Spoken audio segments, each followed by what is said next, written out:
The Shunned House, Part 1.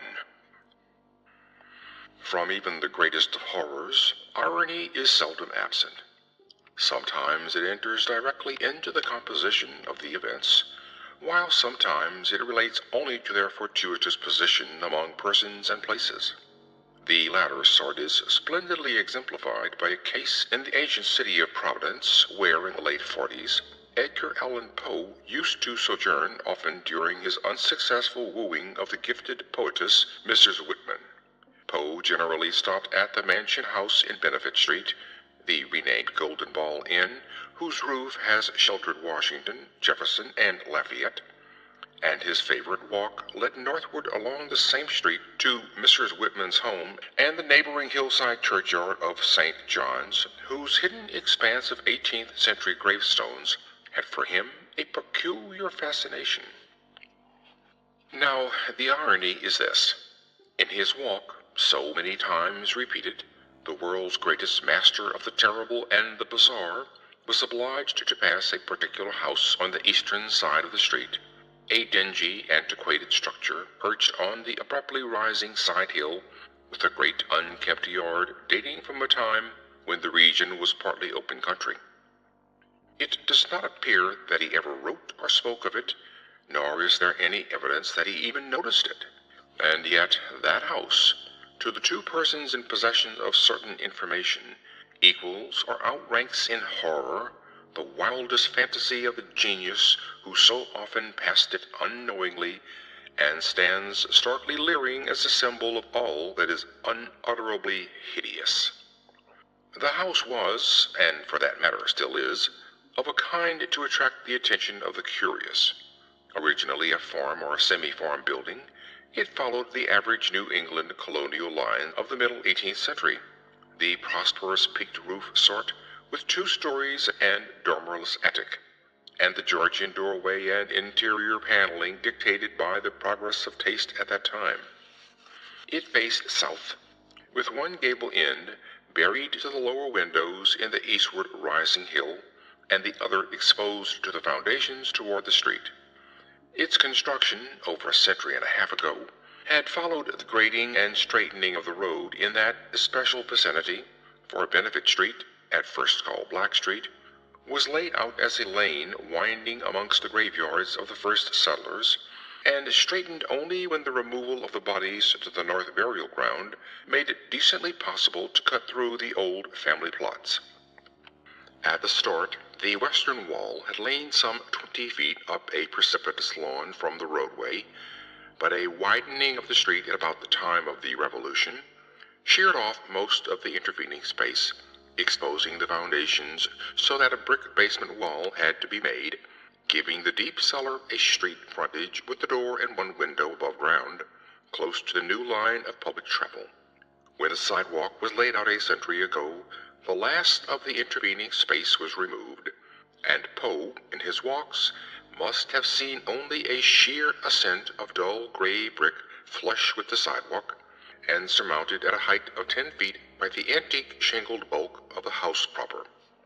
The farm-like ground extended back very deeply up the hill, almost to Wheaton Street.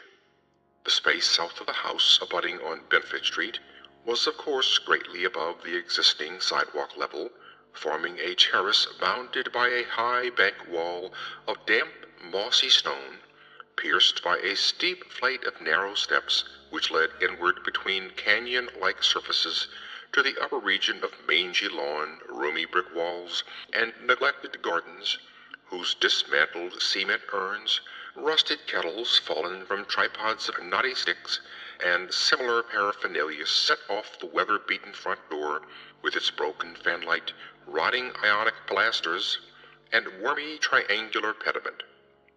What I heard in my youth about the Shunned House was merely that people died there in alarmingly great numbers. That, I was told, was why the original owners had moved out some 20 years after building the place. It was plainly unhealthy, perhaps because of the dampness and fungus growths in the cellar, the general sickish smell, the draughts of the hallways, or the quality of the well and pump water. These things were bad enough, and these were all that gained belief among the persons whom I knew. Only the notebooks of my antiquarian uncle, Dr. Elihu Whipple, revealed to me at length the darker, vaguer surmises which formed an undercurrent of folklore among old-time servants and humble folk. Surmises which never traveled far, and which were largely forgotten when Providence grew to be a metropolis with a shifting modern population. The general fact is that the house was never considered by the solid part of the community as in any real sense haunted. There were no widespread tales of rattling chains, cold currents of air, extinguished lights, or faces at the window. Extremists sometimes said the house was unlucky, but that is as far as ever they went. What was really beyond dispute is that a frightful proportion of persons died there, or more accurately, had died there, since after some peculiar happenings over 60 years ago, the building had become deserted through the sheer impossibility of renting it. These persons were not all cut off suddenly by any one cause. Rather did it seem that their vitality was insidiously sapped, so that each one died the sooner from whatever tendency to weakness he may have naturally had. And those who did not die displayed in varying degree a type of anemia or consumption, and sometimes a decline of the mental faculties, which spoke ill for the salubriousness of the building. Neighboring houses, it must be added, seemed entirely free from the noxious quality. This much I knew before my insistent questioning led my uncle to show me the notes which finally embarked us both on our hideous investigation. In my childhood, the Shunned house was vacant, with barren, gnarled, and terrible old trees, long, queerly pale grass, and nightmarishly misshapen weeds in the high terraced yard where birds never lingered. We boys used to overrun the place, and I can still recall my youthful terror not only at the morbid strangeness of this sinister vegetation, but at the eldritch atmosphere and odor of the dilapidated house, whose unlocked front door was often entered in quest of shutters. The small-paned windows were largely broken, and a nameless air of desolation hung round the precarious paneling, shaky interior shutters, peeling wallpaper, falling plaster, rickety staircases, and such fragments of battered furniture as still remained. The dust and cobwebs added their touch of the fearful, and brave indeed was the boy who would voluntarily ascend the ladder to the attic, a vast raftered length lighted only by small blinking windows at the gable ends, and filled with a massive wreckage of chests, chairs, and spinning wheels which infinite years of deposit had shrouded and festooned into monstrous and hellish shapes. But, after all, the attic was not the most terrible part of the house. It was the dank, humid cellar, which somehow exerted the strongest repulsion on us, even though it was wholly above ground on the street side, with only a thin door and window-pierced brick wall to separate it from the busy sidewalk. We scarcely knew whether to haunt it in spectral fascination, or to shun it for the sake of our souls and our sanity. For one thing, the bad odor of the house was strongest there, and for another thing, we did not like the white fungus growths which occasionally sprang up in rainy summer weather from the hard earth floor. These fungi, grotesquely like the vegetation in the yard outside, were truly horrible in their outlines, detestable parodies of toadstools and Indian pipes, whose like we had never seen in any other situation. They rotted quickly, and at one stage became slightly phosphorescent, so that nocturnal passers-by sometimes spoke of witch fires glowing behind the broken panes of the fetor-spreading windows. We never, even in our wildest Halloween moods, visited this cellar by night, but in some of our daytime visits could detect the phosphorescence, especially when the day was dark and wet. There was also a subtler thing we often thought we detected, a very strange thing, which was, however, merely suggestive at most. I refer to a sort of cloudy, whitish pattern on the dirt floor, a vague, shifting deposit of mold or niter, which we sometimes thought we could trace amid the sparse fungus growths near the huge fireplace of the basement kitchen. Once in a while, it struck us that this patch bore an uncanny resemblance to a doubled-up human figure, though generally no such kinship existed, and often there was no whitish deposit whatever. On a certain rainy afternoon, when this illusion seemed phenomenally strong, and when, in addition, I had fancied I glimpsed a kind of thin, yellowish, shimmering exhalation rising from the nitrous pattern toward the yawning fireplace, I spoke to my uncle about the matter. He smiled at this odd conceit, but it seemed that his smile was tinged with reminiscence. Later I heard that a similar notion entered into some of the wild ancient tales of the common folk, a notion likewise alluding to ghoulish, wolfish shapes taken by smoke from the great chimney, and queer contours assumed by certain of the sinuous tree roots that thrust their way into the cellar through the loose foundation stones. Part 2. Not till my adult years did my uncle set before me the notes and data which he had collected concerning the Shunned house. Dr. Whipple was a sane, conservative physician of the old school, and for all his interest in the place, was not eager to encourage young thoughts toward the abnormal. His own view, postulating simply a building and location of markedly unsanitary qualities, had nothing to do with abnormality. But he realized that the very picturesqueness which aroused his own interest would, in a boy's fanciful mind, take on all manner of gruesome imaginative associations. The doctor was a bachelor, a white-haired, clean-shaven, old-fashioned gentleman, and a local historian of note, who had often broken a lance with such controversial guardians of tradition as Sidney S. Ryder and Thompson W. Bicknell.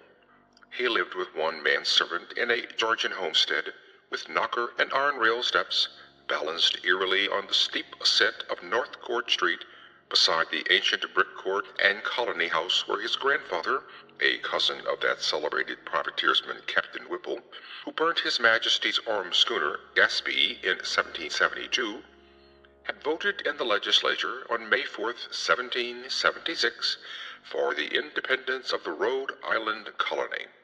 Around him, in the damp, low-ceiled library, with the musty white paneling, heavy carved overmantel, and small-paned, vine-shaded windows, were the relics and records of his ancient family, among which were many dubious allusions to the Shunned house in Benefit Street. That pest spot lies not far distant, for Benefit runs ledgewise just above the courthouse along the precipitous hill up which the first settlement climbed. When, in the end, my insistent pestering and maturing years evoked from my uncle the hoarded lore I sought, there lay before me a strange enough chronicle, long-winded, statistical, and drearily genealogical as some of the matter was. There ran through it a continuous thread of brooding, tenacious horror and preternatural malevolence, which impressed me even more than it had impressed the good doctor. Separate events fitted together uncannily, and seemingly irrelevant details held mines of hideous possibilities. A new and burning curiosity grew in me, compared to which my boyish curiosity was feeble and inchoate.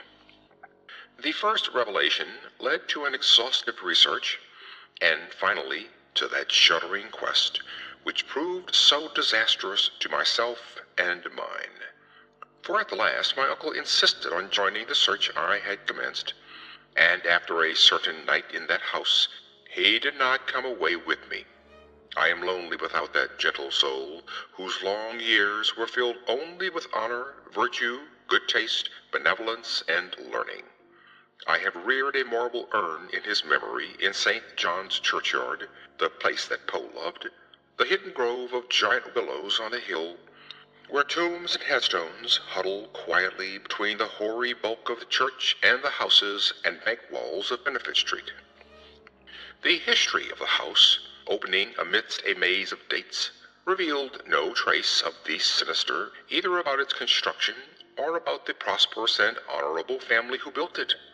Yet from the first, a taint of calamity, soon increased to boding significance, was apparent. My uncle's carefully compiled record began with the building of the structure in 1763, and followed the theme with an unusual amount of detail. The Shunned house, it seems, was first inhabited by William Harris and his wife Roby Dexter with their children, Elkanah, born in 1755, Abigail, born in 1757, William Jr., born in 1759, and Ruth, born in 1761. Harris was a substantial merchant and seaman in the West India trade, connected with the firm of Obadiah Brown and his nephews. After Brown's death in 1761, the new firm of Nicholas, Brown and Company made him master of the brig Prudence, Providence-built of 120 tons, thus enabling him to erect the new homestead he had desired ever since his marriage. The site he had chosen, a recently straightened part of the new and fashionable back street, which ran along the side of the hill above crowded Chesapeake, was all that could be wished, and the building did justice to the location. It was the best that moderate means could afford, and Harris hastened to move in before the birth of a fifth child, which the family expected. That child, a boy, came in December, but was stillborn. Nor was any child to be born alive in that house for a century and a half. The next April, sickness occurred among the children, and Abigail and Ruth died before the month was over. Dr. Job Ives diagnosed the trouble as some infantile fever, though others declared it was more of a mere wasting away or decline. It seemed, in any event, to be contagious, for Hannah Bowen, one of the two servants, died of it in the following June. Eli Leadison, the other servant, constantly complained of weakness, and would have returned to his father's farm in Rehoboth, but for a sudden attachment for Mehitabel Pierce, who was hired to succeed Hannah. He died the next year, a sad year indeed, since it marked the death of William Harris himself, enfeebled as he was by the climate of Martinique, where his occupation had kept him for considerable periods during the preceding decade. The widowed Roby Harris never recovered from the shock of her husband's death, and the passing of her firstborn, Elkanah, 2 years later, was the final blow to her reason. In 1768, she fell victim to a mild form of insanity, and was thereafter confined to the upper part of the house, her elder maiden sister, Mercy Dexter, having moved in to take charge of the family. Mercy was a plain, raw-boned woman of great strength, but her health visibly declined from the time of her advent. She was greatly devoted to her unfortunate sister, and had an especial affection for her only surviving nephew, William, who, from a sturdy infant, had become a sickly, spindling lad.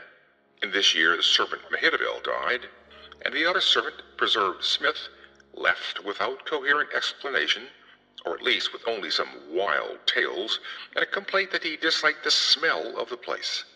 For a time, Mercy could secure no more help, since the 7 deaths and the case of madness, all occurring within 5 years' space, had begun to set in motion the body of fireside rumor which later became so bizarre. Ultimately, however, she obtained new servants from out of town. Ann White, a morose woman from that part of North Kingston now set off as the township of Exeter, and a capable Boston man named Zenas Lowe. It was Ann White who first gave definite shape to the sinister idle talk. Mercy should have known better than to hire anyone from the Nooseneck Hill country, for that remote bit of backwoods was then, as now, a seat of the most uncomfortable superstitions. As lately as 1892, an Exeter community exhumed a dead body and ceremoniously burnt its heart in order to prevent certain alleged visitations injurious to the public health and peace, and one may imagine the point of view of the same section in 1768. Ann's tongue was perniciously active, and within a few months Mercy discharged her, filling her place with a faithful and amiable Amazon from Newport, Maria Robbins. Meanwhile, poor Rhoby Harris, in her madness, gave voice to dreams and imaginings of the most hideous sort. At times her screams became insupportable, and for long periods she would utter shrieking horrors which necessitated her son's temporary residence with his cousin Peleg Harris in Presbyterian Lane near the new college building. The boy would seem to improve after these visits, and had Mercy been as wise as she was well-meaning, she would have let him live permanently with Peleg.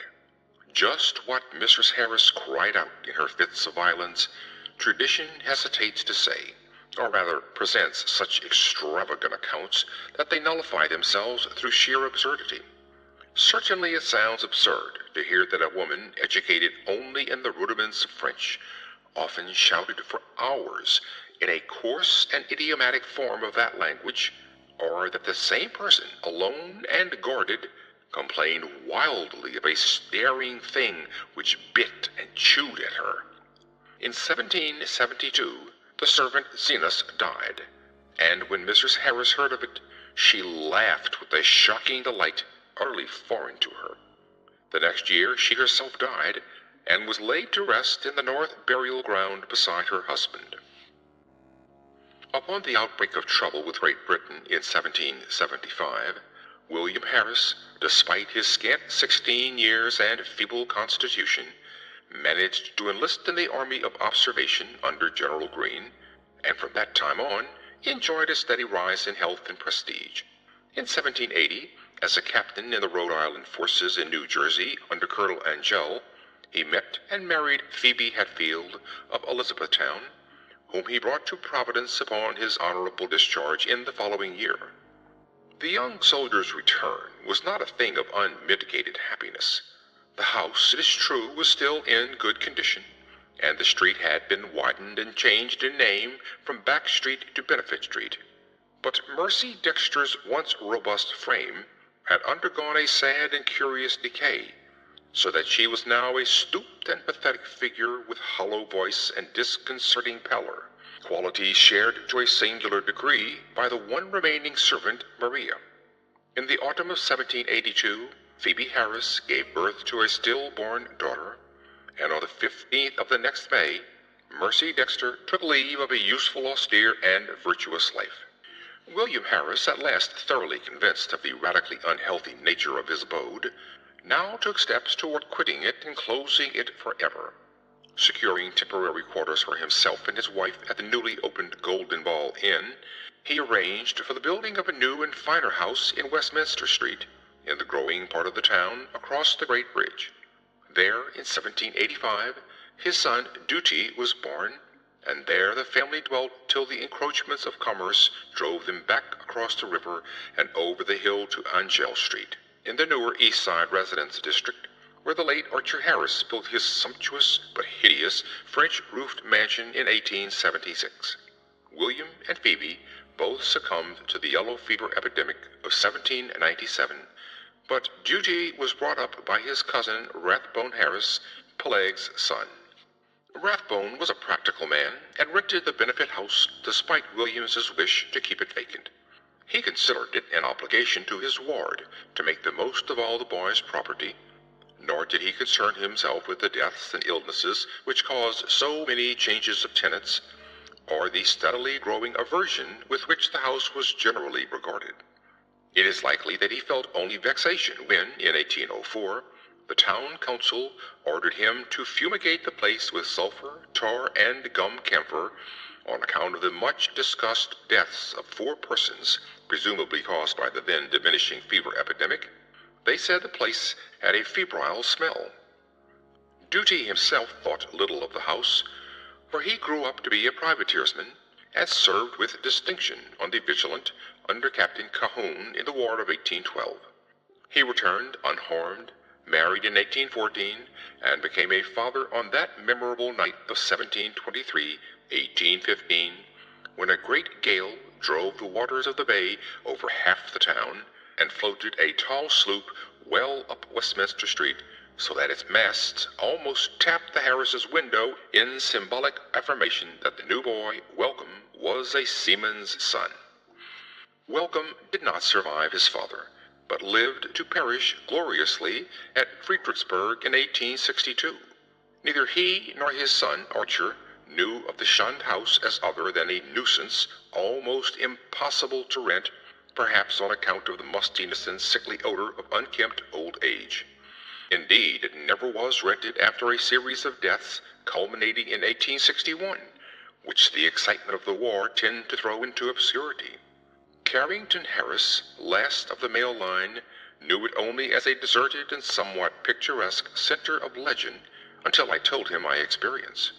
He had meant to tear it down and build an apartment house on the site, but after my account, decided to let it stand, install plumbing, and rent it, nor has he yet had any difficulty in obtaining tenants. The horror has gone. Part 3. It may well be imagined how powerfully I was affected by the annals of the Harrises.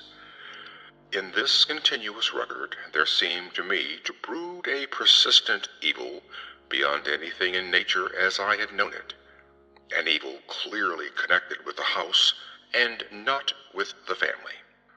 This impression was confirmed by my uncle's less systematic array of miscellaneous data, legends transcribed from servant gossip, cuttings from the papers, copies of death certificates by fellow physicians, and the like.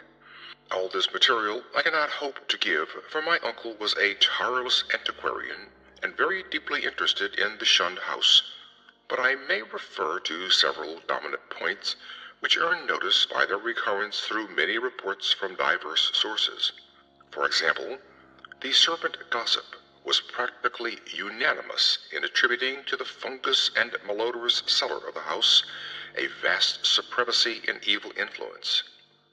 There had been servants, and White especially, who would not use the cellar kitchen, and at least 3 well-defined legends bore upon the queer quasi-human or diabolic outlines assumed by tree roots and patches of mold in that region. These latter narratives interested me profoundly on account of what I had seen in my boyhood, but I felt that most of the significance had in each case been largely obscured by additions from the common stock of local ghost lore. Anne White, with her extra superstition, had promulgated the most extravagant and at the same time most consistent tale, alleging that there must lie buried beneath the house one of those vampires, the dead who retain their bodily form and live on the blood or breath of the living, whose hideous legions send their preying shapes or spirits abroad by night. To destroy a vampire, one must, the grandmothers say, exhume it and burn its heart, or at least drive a stake through that organ.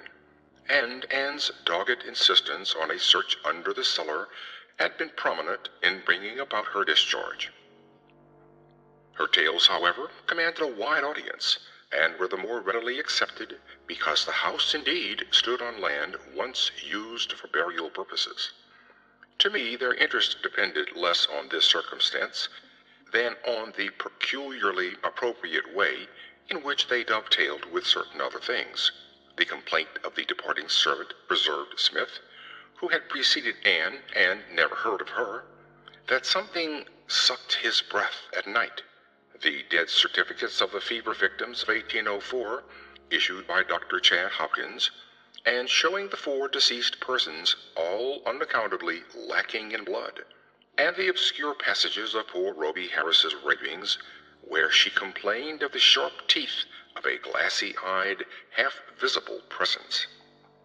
Free from unwarranted superstition though I am, these things produced in me an odd sensation, which was intensified by a pair of widely separate newspaper cuttings relating to deaths in the Shunned house, one from the Providence Gazette and Country Journal of April 12, 1815, and the other from the Daily Transcript and Chronicle of October 27, 1845, each of which detailed an appallingly grisly circumstance whose duplication was remarkable.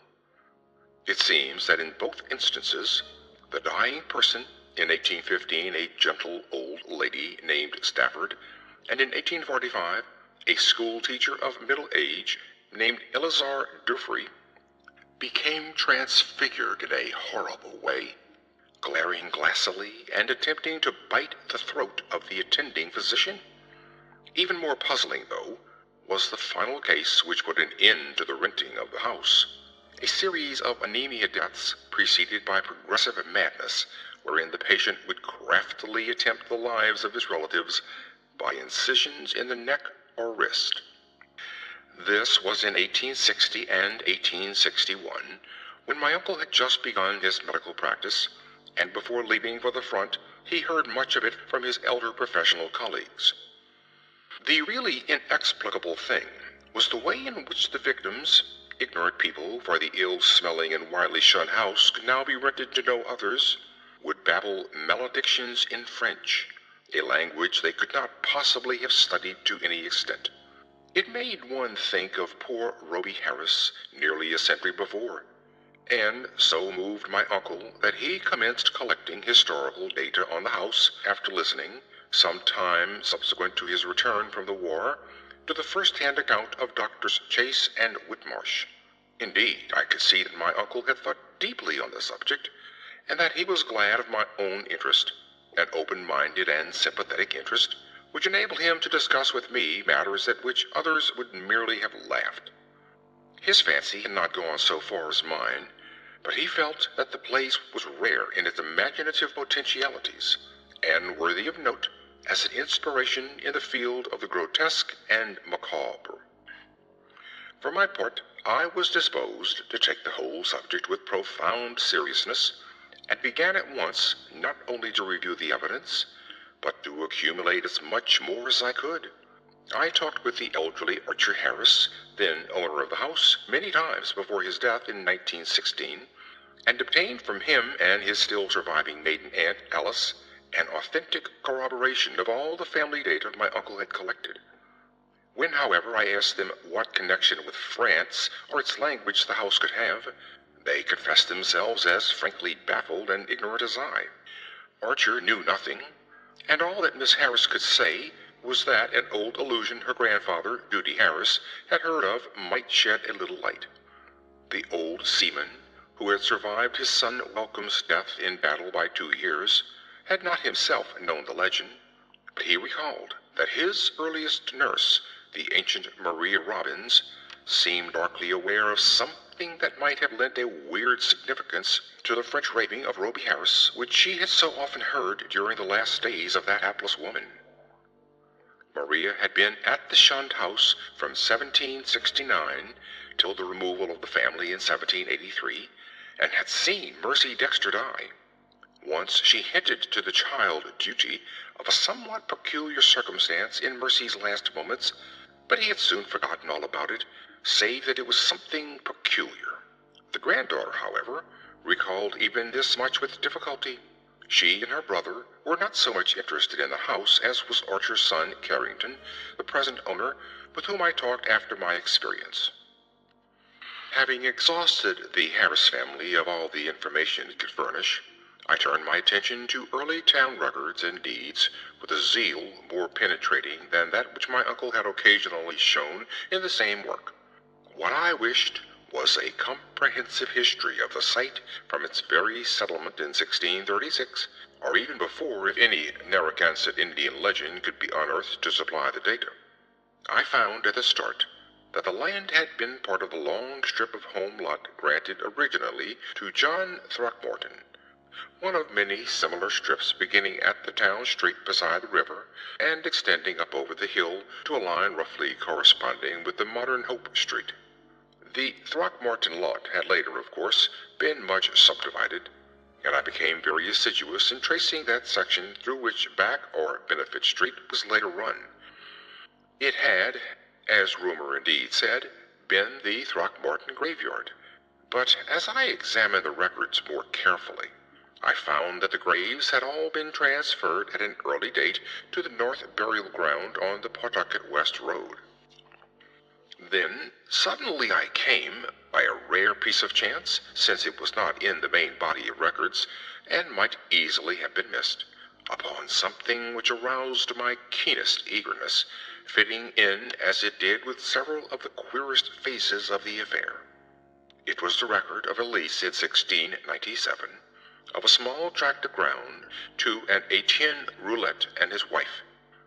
At last the French element had appeared, that and another deeper element of horror, which the name conjured up from the darkest recesses of my weird and heterogeneous reading, and I feverishly studied the platting of the locality as it had been before the cutting through and partial straightening of Back Street between 1747 and 1758.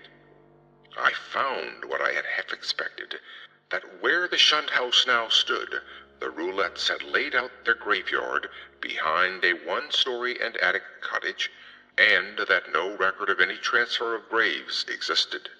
The document indeed ended in much confusion, and I was forced to ransack both the Rhode Island Historical Society and Shepley Library before I could find a local door which the name of Etienne Roulette would unlock.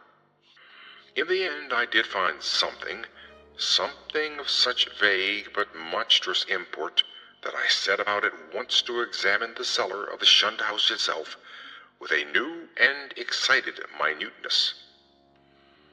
The Roulettes, it seemed, had come in 1696 from East Greenwich, down the west shore of Narragansett Bay. They were Huguenots from Claude, and had encountered much opposition before the Providence selectmen allowed them to settle in the town.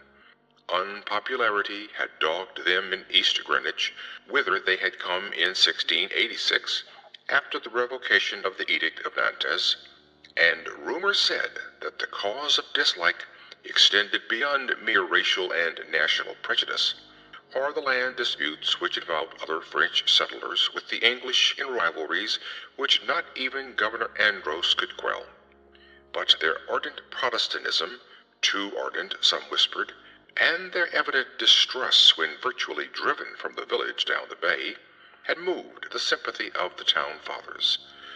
Here the strangers had been granted a haven, and the swarthy Etienne Roulette, less apt at agriculture than at reading queer books and drawing queer diagrams, was given a clerical post in the warehouse at Pardon Tinglehast's wharf, far south in Town Street. There had, however, been a riot of some sort later on, perhaps 40 years later, after old Roulette's death, and no one seemed to hear of the family after that. For a century or more, it appeared, the Roulettes had been well remembered and frequently discussed as vivid incidents in the quiet life of a New England seaport.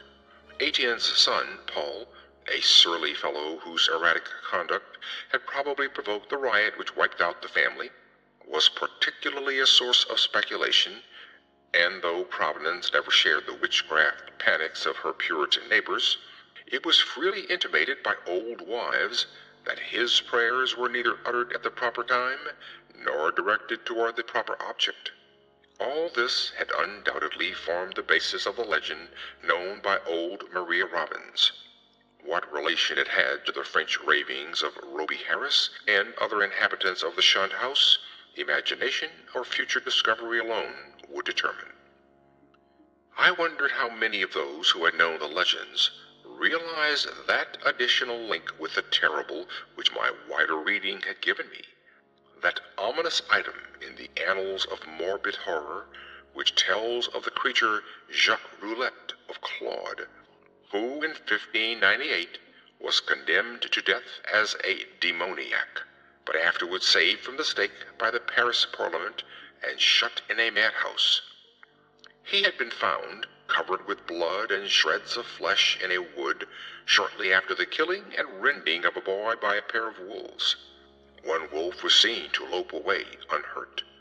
Surely a pretty hearthside tale, with a queer significance as to name and place. But I decided that the Providence gossips could not have generally known of it. Had they known, the coincidence of names would have brought some drastic and frightened action. Indeed, might not its limited whispering have precipitated the final riot which erased the Roulettes from the town? I now visited the accursed place with increased frequency, studying the unwholesome vegetation of the garden, examining all the walls of the building, and poring over every inch of the earthen cellar floor. Finally, with Carrington Harris's permission, I fitted a key to the disused door opening from the cellar directly upon Benefit Street, preferring to have a more immediate access to the outside world than the dark stairs, ground floor hall, and front door could give. There, where morbidity lurked most thickly, I searched and poked during long afternoons when the sunlight filtered in through the cobwebbed above-ground windows, and a sense of security glowed from the unlocked door, which placed me only a few feet from the placid sidewalk outside. Nothing new rewarded my efforts, only the same depressing mustiness and faint suggestions of noxious odors and nitrous outlines on the floor, and I fancy that many pedestrians must have watched me curiously through the broken panes. At length, upon a suggestion of my uncle's, I decided to try the spot nocturnally, and one stormy midnight ran the beams of an electric torch over the moldy floor with its uncanny shapes and distorted, half-phosphorescent fungi. The place had dispirited me curiously that evening, and I was almost prepared when I saw, or thought I saw, amid the whitish deposits, a particularly sharp definition of the huddled form I had suspected from boyhood. Its clearness was astonishing and unprecedented, and as I watched, I seemed to see again the thin, yellowish, shimmering exhalation which had startled me on that rainy afternoon so many years before.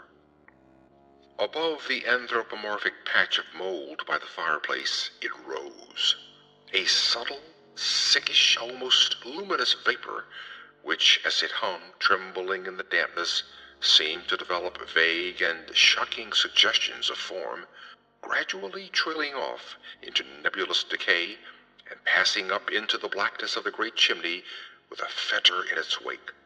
It was truly horrible, and the more so to me because of what I knew of the spot.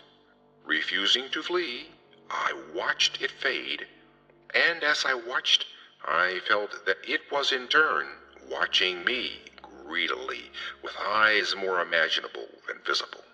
When I told my uncle about it, he was greatly aroused, and after a tense hour of reflection, arrived at a definite and drastic decision.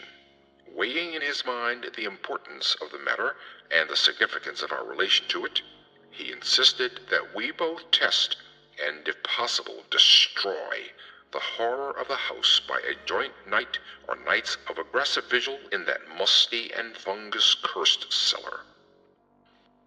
Part 4. On Wednesday, June 25th, 1919, after a proper notification of Carrington Harris, which did not include surmises as to what we expected to find, my uncle and I conveyed to the Shunned house 2 camp chairs and a folding camp cot, together with some scientific mechanism of greater weight and intricacy. These we placed in the cellar during the day, screening the windows with paper and planning to return in the evening for our first vigil.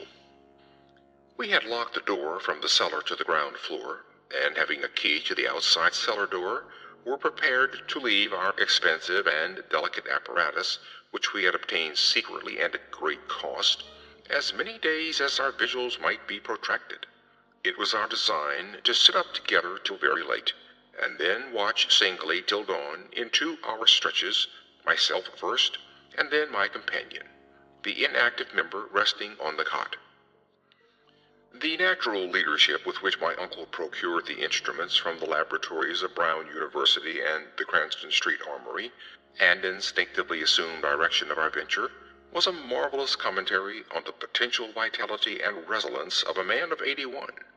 Elihu Whipple had lived according to the hygienic laws he had preached as a physician, and, but for what happened later, would be here in full vigor today.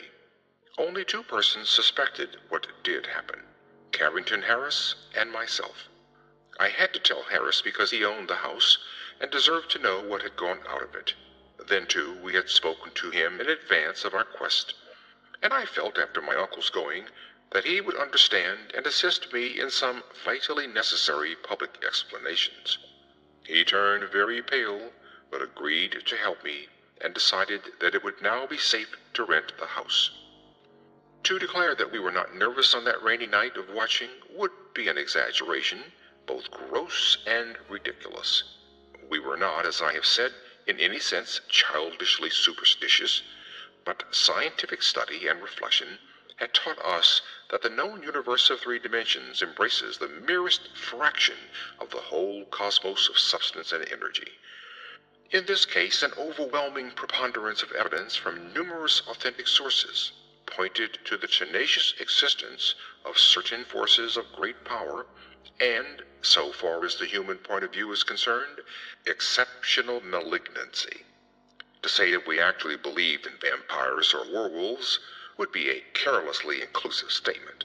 Rather, must it be said that we were not prepared to deny the possibility of certain unfamiliar and unclassified modifications of vital force and attenuated matter, existing very infrequently in 3-dimensional space because of its more intimate connection with other spatial units, yet close enough to the boundary of our own to furnish us occasional manifestations which we, for lack of a proper vantage point, may never hope to understand.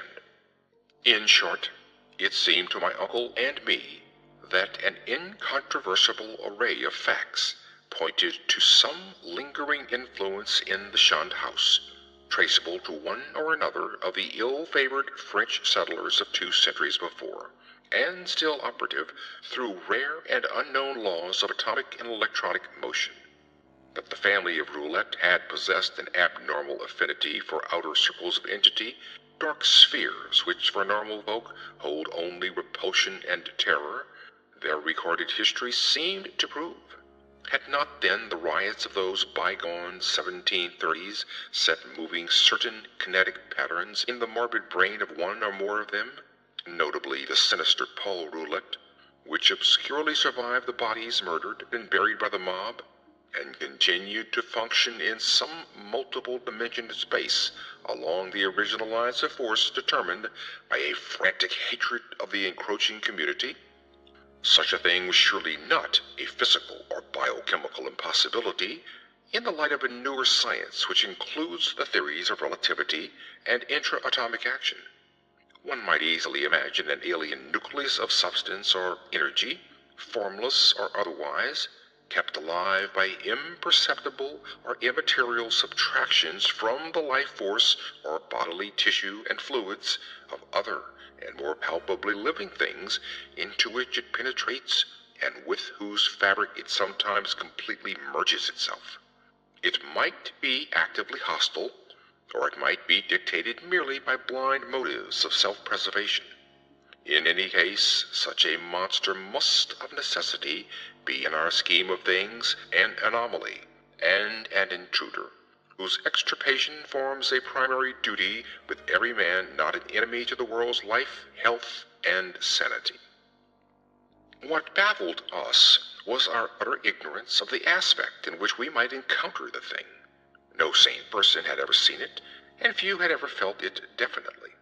It might be pure energy, a form ethereal and outside the realm of substance, or it might be partly material, some unknown and equivocal mass of plasticity capable of changing at will to nebulous approximations of the solid, liquid, gaseous, or tenuously unparticled states. The anthropomorphic patch of mold on the floor, the form of the yellowish vapor, and the curvature of the tree roots in some of the old tales, all argued at least a remote and reminiscent connection with the human shape. But how representative or permanent that similarity might be, none could say with any kind of certainty. We had devised 2 weapons to fight it. A large and specially fitted Crookes tube, operated by powerful storage batteries, and provided with peculiar screens and reflectors, in case it proved intangible and opposable only by vigorously destructive ether radiations, and a pair of military flamethrowers of the sort used in the World War, in case it proved partly material and susceptible of mechanical destruction, for like these superstitious Exeter rustics, we were prepared to burn the thing's heart out, if heart existed to burn. All this aggressive mechanism we set in the cellar, in positions carefully arranged with reference to the cot and chairs, and to the spot before the fireplace where the mold had taken strange shapes. That suggestive patch, by the way, was only faintly visible when we placed our furniture and instruments, and when we returned that evening for the actual vigil. For the moment, I half doubted that I had ever seen it in the more definitely limed form, but then I thought of the legends. Our cellar vigil began at 10 p.m. daylight saving time, and as it continued, we found no promise of pertinent developments. A weak, filtered glow from the rain-harassed street lamps outside, and a feeble phosphorescence from the detestable fungi within, showed the dripping stone of the walls, from which all traces of whitewash had vanished. The dank, fetid, and mildew-tainted hard earth floor with its obscene fungi, the rotting remnants of what had been stools, chairs, and tables, and other more shapeless furniture, the heavy planks and massive beams of the ground floor overhead, the decrepit plank door leading to bins and chambers beneath other parts of the house, the crumbling stone staircase with ruined wooden handrail, and the crude and cavernous fireplace of the blackened brick, where rusted iron fragments reveal the past presence of hooks, andirons, spit, crane, and a door to the Dutch oven. These things, and our austere cot and camp chairs, and the heavy and intricate destructive machinery we had brought. We had, as in our own former explorations, left the door to the street unlocked, so that a direct and practical path of escape might lie open in case of manifestations beyond our power to deal with. It was our idea that our continued nocturnal presence would call forth whatever malign entity lurked there, and that being prepared, we could dispose of the thing with one or the other of our provided means as soon as we had recognized and observed it sufficiently. How long it might require to evoke and extinguish the thing, we had no notion. It occurred to us, too, that our venture was far from safe, for in what strength the thing might appear, no one could tell.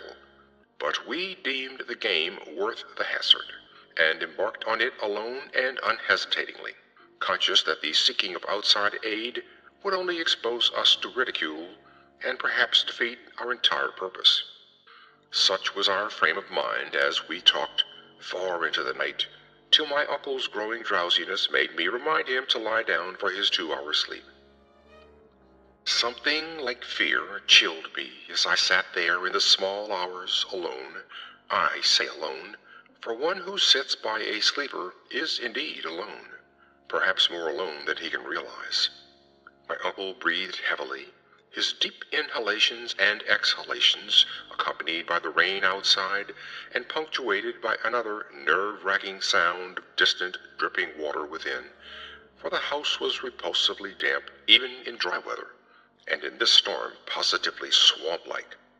I studied the loose, antique masonry of the walls in the fungus light and the feeble rays which stole in from the street through the screen window. And once, when the noisome atmosphere of the place seemed about to sicken me, I opened the door and looked up and down the street, feasting my eyes on familiar sights and my nostrils on wholesome air. Still, nothing occurred to reward my watching, and I yawned repeatedly, fatigue getting the better of apprehension. Then the stirring of my uncle in his sleep attracted my notice. He had turned restlessly on the cot several times during the latter half of the first hour, but now he was breathing with unusual irregularity, occasionally heaving a sigh which held more than a few of the qualities of a choking moan. I turned my electric flashlight on him and found his face averted, so rising and crossing to the other side of the cot, I again flashed the light to see if he seemed in any pain. What I saw unnerved me most surprisingly, considering its relative triviality. It must have been merely the association of any odd circumstances with the sinister nature of our location and mission, for surely the circumstance was not in itself frightful or unnatural. It was merely that my uncle's facial expression, disturbed no doubt by the strange dreams which our situation prompted, betrayed considerable agitation, and seemed not at all characteristic of him. His habitual expression was one of kindly and well-bred calm, whereas now a variety of emotions seemed struggling within him. I think, on the whole, that it was this variety which chiefly disturbed me. My uncle, as he gasped and tossed in increasing perturbation, and with eyes that had now started open, seemed not one, but many men, and suggested a curious quality of alienage from himself. All at once he commenced to mutter, and I did not like the look of his mouth and teeth as he spoke. The words were at first indistinguishable, and then, with a tremendous start, I recognized something about them which filled me with icy fear, till I recalled the breadth of my uncle's education and the interminable translations he had made from anthropological and antiquarian articles in the Revue des Deux Mondes, for the venerable Elihu Whipple was muttering in French, and the few phrases I could distinguish seemed connected with the darkest myths he had ever adapted from the famous Paris magazine. Suddenly a perspiration broke out on the sleeper's forehead, and he leaped abruptly up half awake. The jumble of French changed to a cry in English, and the hoarse voice shouted excitedly, "My breath! My breath!" Then the awakening became complete, and with a subsidence of facial expression to the normal state, my uncle seized my hand and began to relate a dream whose nucleus of significance I could only surmise with a kind of awe. He had, he said, floated off from a very ordinary series of dream pictures into a dream whose strangeness was related to nothing he had ever read. It was of this world and yet not of it, a shadowy geometrical confusion in which could be seen elements of familiar things in most unfamiliar and perturbing combinations. There was a suggestion of queerly disoriented pictures superimposed one upon another, an arrangement in which the essentials of time, as well as of space, seemed dissolved and mixed in the most illogical fashion. In this kaleidoscopic vortex of phantasmal images were occasional snapshots, if one might use the term, of singular clearness but unaccountable heterogeneity. Once my uncle thought he lay in a carelessly dug open pit, with a crowd of angry faces framed by straggling locks and three-cornered hats frowning down on him. Again, he seemed to be in the interior of a house, an old house apparently, but the details and inhabitants were constantly changing, and he could never be certain of the faces or the furniture, or even of the room itself, since doors and windows seemed in just as great a state of flux as the presumably more mobile objects. It was queer, damnably queer, and my uncle spoke almost sheepishly, as if half expecting not to be believed, when he declared that of the strange faces, many had unmistakably borne the features of the Harris family, and all the while there was a personal sensation of choking, as if some pervasive presence had spread itself through his body and sought to possess itself of his vital processes. I shuddered at the thought of those vital processes, worn as they were by 81 years of continuous functioning, in conflict with unknown forces of which the youngest and strongest system might well be afraid, but in another moment reflected that dreams are only dreams, and that these uncomfortable visions could be at most no more than my uncle's reaction to the investigation and expectations which had lately filled our minds to the exclusion of all else. Conversation, also, soon tended to dispel my sense of strangeness, and in time I yielded to my yawns and took my turn at slumber. My uncle seemed now very wakeful, and welcomed his period of watching, even though the nightmare had roused him far ahead of his allotted 2 hours. Sleep seized me quickly, and I was at once haunted with dreams of the most disturbing kind. I felt in my visions a cosmic and abysmal loneness, with hostility surging from all sides upon some prison where I lay confined. I seemed bound and gagged, and taunted by the echoing yells of distant multitudes who thirsted for my blood. My uncle's face came to me with less pleasant association than in waking hours, and I recall many futile struggles and attempts to scream. It was not a pleasant sleep, and for a second I was not sorry for the echoing shriek which clove through the barrier of dream and flung me to a sharp and startled awakeness in which every actual object before my eyes stood out with more than natural clearness and reality. Section 5. I had been lying with my face away from my uncle's chair, so that in this sudden flash of awakening I saw only the door to the street, the window, and the wall and floor and ceiling toward the north of the room, all photographed with morbid vividness on my brain in a light brighter than the glow of the fungi or the rays from the street outside. It was not a strong, or even a fairly strong light, certainly not nearly strong enough to read an average book by, but it cast a shadow of myself and the cot on the floor, and had a yellowish, penetrating force that hinted at things more potent than luminosity. This I perceived with unhealthy sharpness, despite the fact that two of my other senses were violently assailed. For on my ears rang the reverberations of that shocking scream, while my nostrils revolted at the stench which filled the place. My mind, as alert as my senses, recognized the gravely unusual, and almost automatically I leaped up and turned about to grasp the destructive instruments which we had left trained on the moldy spot before the fireplace. As I turned, I dreaded what I was to see, for the scream had been in my uncle's voice, and I knew not against what menace I should have to defend him and myself. Yet, after all, the sight was worse than I had dreaded. There are horrors beyond horrors, and this was one of those nuclei of all dreamable hideousness which the cosmos saves to blast an accursed and unhappy few. Out of the fungus-ridden earth steamed up a vaporous, corpse-light, yellow and diseased, which bubbled and lapped to a gigantic height, in vague outlines half human and half monstrous, through which I could see the chimney and fireplace beyond.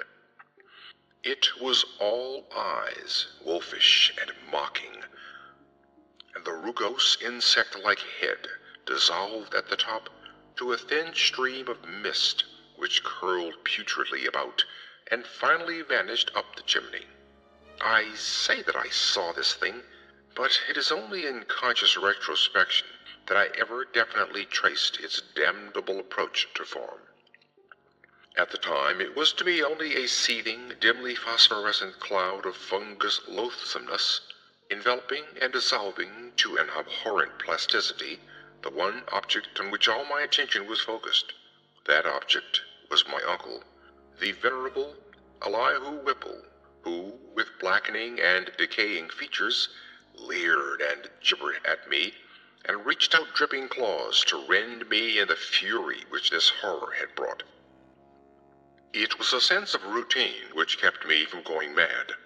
I had drilled myself in preparation for the crucial moment, and blind training saved me. Recognizing the bubbling evil as no substance reachable by matter or material chemistry, and therefore ignoring the flamethrower which loomed on my left, I threw on the current of the Crookes tube apparatus, and focused toward that scene of immortal blasphemousness, the strongest ether radiations which man's art can rouse from the spaces and fluids of nature. There was a bluish haze and a frenzied sputtering, and the yellowish phosphorescence grew dimmer to my eyes. But I saw the dimness was only that of contrast, and that the waves from the machine had no effect whatever. Then, in the midst of that demoniac spectacle, I saw a fresh horror which brought cries to my lips, and set me fumbling and staggering toward that unlocked door, to the quiet street, careless of what abnormal terrors I loosed upon the world, or what thoughts or judgments of men I brought down upon my head. In that dim blend of blue and yellow, the form of my uncle had commenced a nauseous liquefaction, whose essence eludes all description, and in which there played across his vanishing face such changes of identity as only madness can conceive. He was at once a devil and a multitude, a charnel house and a pageant. Lit by the mixed and uncertain beams, that gelatinous face assumed a dozen, a score, 100 aspects, grinning as it sank to the ground on a body that melted like tallow in the caricatured likeness of legions strange and yet not strange. I saw the features of the Harris line, masculine and feminine, adult and infantile, and other features old and young, coarse and refined, familiar and unfamiliar. For a second there flashed a degraded counterfeit of a miniature of poor mad Rhoby Harris that I had seen at the School of Design Museum, and another time I thought I caught the raw-boned image of Mercy Dexter as I recalled her from a painting in Carrington Harris's house. It was frightful beyond conception. Toward the last, when a curious blend of servant and baby visages flickered close to the fungoid floor, where a pool of greenish grease was spreading, it seemed as though the shifting features fought against themselves and strove to form contours like those of my uncle's kindly face. I like to think that he existed at that moment and that he tried to bid me farewell. It seems to me I hiccuped a farewell from my own parched throat as I lurched out into the street, a thin stream of grease following me through the door to the rain-drenched sidewalk. The rest is shadowy and monstrous. There was no one in the soaking street, and in all the world there was no one I dared tell. I walked aimlessly south past College Hill and the Athenaeum, down Hopkins Street, and over the bridge to the business section, where tall buildings seemed to guard me as modern material things guard the world from ancient and unwholesome wonder. Then gray dawn unfolded wetly from the east, silhouetting the archaic hill and its venerable steeples, and beckoning me to the place where my terrible work was still unfinished.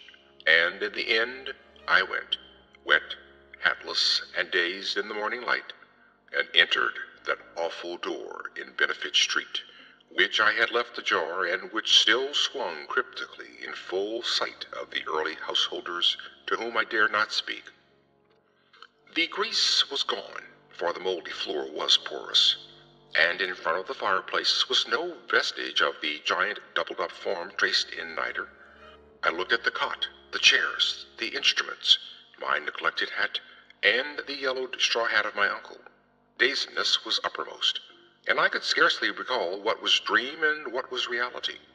Then thought trickled back, and I knew that I had witnessed things more horrible than I had dreamed. Sitting down, I tried to conjecture as near as sanity would let me just what had happened, and how I might end the horror, if indeed it had been real.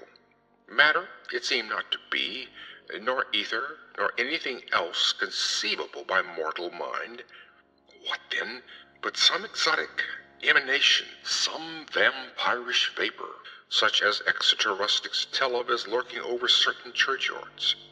This, I felt, was the clue, and again I looked at the floor before the fireplace, where the mold and the niter had taken strange forms. In 10 minutes my mind was made up, and taking my hat I set out for home, where I bathed, ate, and gave by telephone an order for a pickaxe, a spade, a military gas mask, and 6 carboys of sulfuric acid, all to be delivered the next morning at the cellar door of the Shunned house in Benefit Street. After that I tried to sleep, and failing, passed the hours in reading and in the composition of inane verses to counteract my mood. At 11 a.m. the next day I commenced digging. It was sunny weather, and I was glad of that. I was still alone, for as much as I feared the unknown horror I sought, there was more fear in the thought of telling anybody. Later I told Harris, only through sheer necessity, and because he had heard odd tales from old people, which disposed him ever so little toward belief. As I turned up the stinking black earth in front of the fireplace, my spade causing a viscous yellow ichor to ooze from the white fungi which it severed, I trembled at the dubious thoughts of what I might uncover. Some secrets of inner earth are not good for mankind, and this seemed to me one of them. My hand shook perceptibly, but still I delved, after a while standing in the large hole I had made. With the deepening of the hole, which was about 6 feet square, the evil smell increased, and I lost all doubt of my imminent contact with the hellish thing whose emanations had cursed the house for over a century and a half. I wondered what it would look like, what its form and substance would be, and how big it might have waxed through long ages of life-sucking. At length I climbed out of the hole and dispersed the heaped-up dirt, then arranging the great carboys of acid around and near 2 sides, so that when necessary I might empty them all down the aperture in quick succession. After that I dumped earth only along the other 2 sides, working more slowly and donning my gas mask as the smell grew. I was nearly unnerved at my proximity to a nameless thing at the bottom of a pit. Suddenly my spade struck something softer than earth. I shuddered and made a motion as if to climb out of the hole, which was now as deep as my neck. Then courage returned, and I scraped away more dirt in the light of the electric torch I had provided. The surface I uncovered was fishy and glassy, a kind of semi-putrid congealed jelly with suggestions of translucency. I scraped further and saw that it had form. There was a rift where a part of the substance was folded over. The exposed area was huge and roughly cylindrical, like a mammoth soft blue-white stovepipe doubled in 2, its largest part some 2 feet in diameter. Still more I scraped, and then abruptly I leaped out of the hole and away from the filthy thing, frantically unstopping and tilting the heavy carboys and precipitating their corrosive contents one after another down that charnel gulf and upon the unthinkable abnormality whose titan elbow I had seen. The blinding maelstrom of greenish-yellow vapor, which surged tempestuously up from that hole as the floods of acid descended, will never leave my memory. All along the hill, people tell of the Yellow Day, when virulent and horrible fumes arose from the factory waste dumped in the Providence River. But I know how mistaken they are as to the source. They tell, too, of the hideous roar, which, at the same time, came from some disordered water pipe or gas main underground. But again, I could correct them if I dared. It was unspeakably shocking, and I do not see how I lived through it. I did faint after emptying the 4th carboy, which I had to handle after the fumes had begun to penetrate my mask, but when I recovered, I saw that the hole was emitting no fresh vapors. The 2 remaining carboys I emptied down without particular result, and after a time I felt it safe to shovel the earth back into the pit. It was twilight before I was done, but fear had gone out of the place.